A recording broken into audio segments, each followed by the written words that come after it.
Au Cameroun, le Conseil constitutionnel vient de se prononcer il y a quelques minutes sur le recours déposé par Maurice Kamto. L'opposant espérait obtenir l'invalidation d'une décision qui l'empêche de se présenter à la présidentielle d'octobre. Polycarpe Essamba est en direct de Yaoundé avec nous. Bonjour. Bonjour Juliette.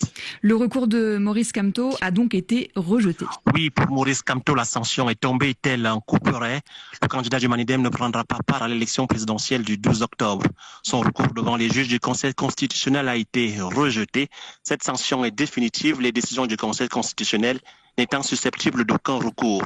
C'est aussi l'épilogue d'un long feuilleton entamé depuis un an sur les moyens dont disposait l'ancien président du MRC pour soutenir son ambition pour cette élection présidentielle de 2025.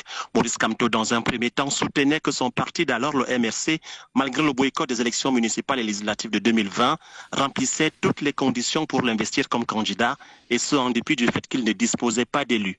Mais face à la menace persistante d'une invalidation sous la bannière du MRC avancée régulièrement par le ministère de l'administration territoriale, Maurice Kamto a fait recours fin juillet 2025 au Manidem pour porter sa candidature.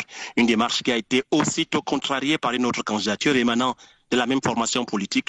Le Manidem s'est ainsi retrouvé avec deux candidatures, ce que proscrit la loi électorale.